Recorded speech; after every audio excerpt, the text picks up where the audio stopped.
22,35 fois distance en kilomètres moins 11,288, c'est la formule mathématique pour savoir si vous êtes en bonne santé. Cette formule, je ne l'ai pas inventée. Et grâce au résultat de ce calcul, je peux vous dire si oui ou non vous devriez vous inquiéter de votre condition physique. Et pour ça, j'ai besoin que de 12 minutes de votre temps. 12 minutes qui vont me permettre de déterminer, selon un barème très précis, établi selon votre tranche d'âge et votre sexe, quelles sont vos chances de mourir de n'importe quelle cause. C'est pas de la magie, c'est pas de la voyance, c'est juste de la science. Je suis un peu deg quand même, ça va me faire une VO2 max éclatée au sol. La VO2 max, c'est le nouveau terme barbare à la mode que vous allez commencer à entendre un petit peu partout. D'ailleurs, je l'ai déjà mentionné pas mal de fois sur ma chaîne, et c'est un terme important puisque la VO2 max permet de déterminer votre condition cardio-respiratoire et par extension, votre santé. VO2 max. VO2 max. VO2 max. Then the VO2 max. VO2 max is the greatest predictor of lifespan.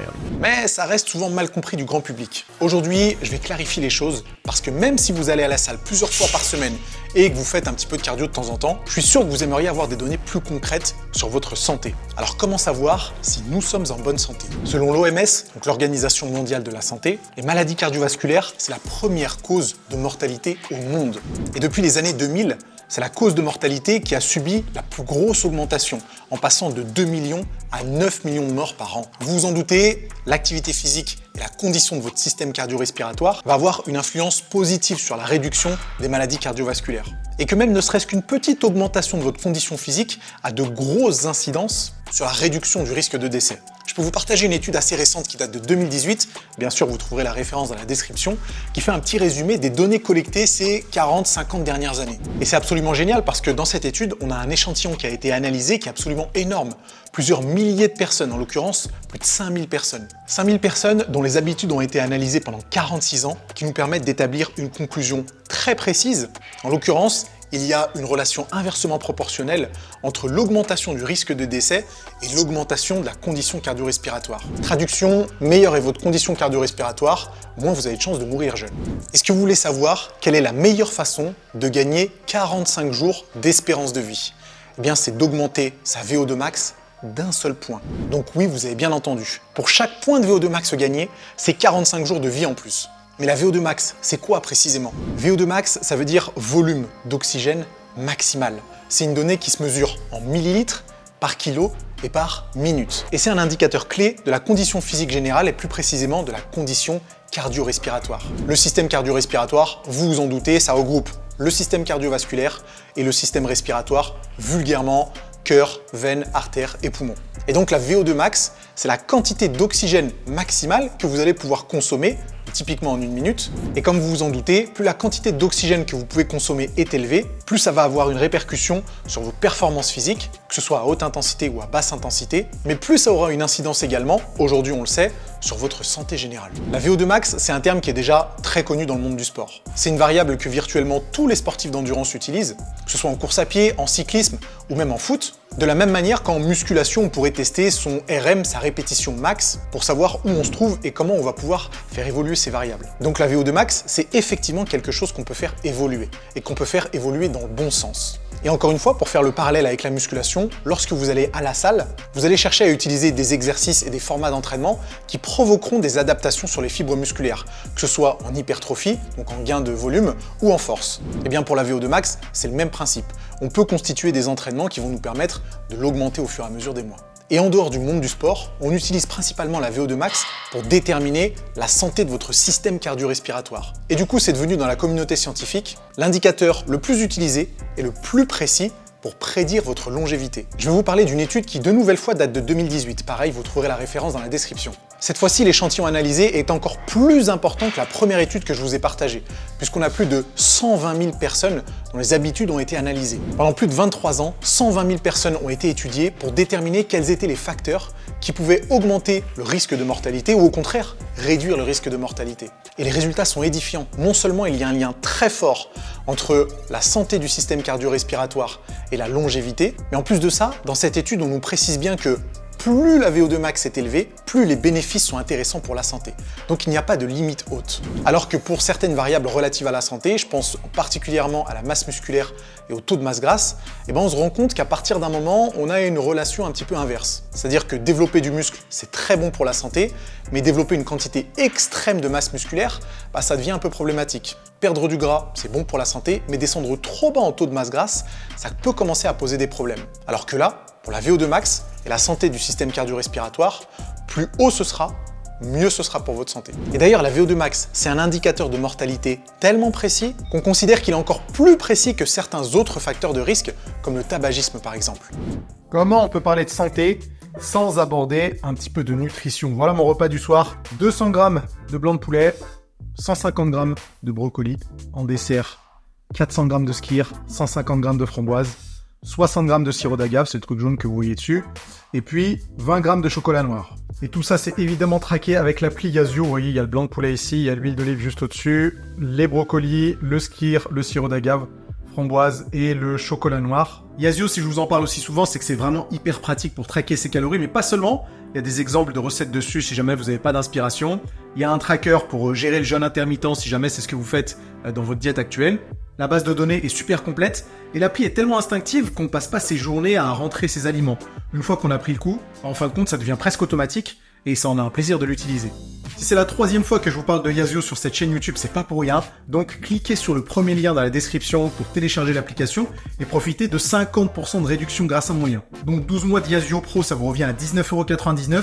Ce qui fait à peu près 1,99 € par mois. À ce prix-là, il n'y a aucune excuse pour pas la télécharger. En plus, c'est un gros soutien que vous apportez à la chaîne, en plus d'avoir une super appli pour traquer vos calories. Donc cliquez sur le premier lien dans la description. Et merci à tous ceux qui le feront.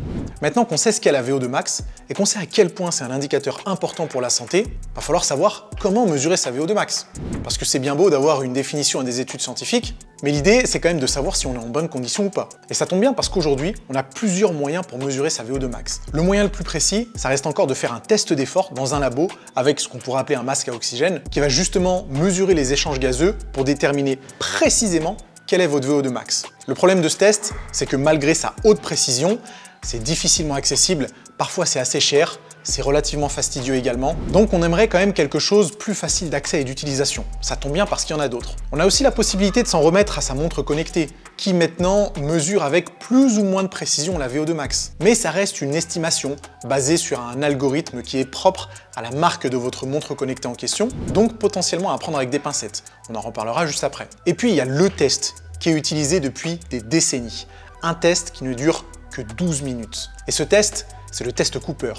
Ok, le projet il est simple. Je suis sur les quais de Saône à Lyon. On va faire ce qu'on appelle un test Cooper. Un maximum de distance en 12 minutes. Donc il va falloir courir le plus vite, le plus longtemps, le plus loin en 12 minutes. Et ça nous permettra d'estimer la VO2 max. Aujourd'hui, je suis pas tout seul, je suis avec Mathilde. Elle est stagiaire à ma salle de sport. Ça va être mon pacer.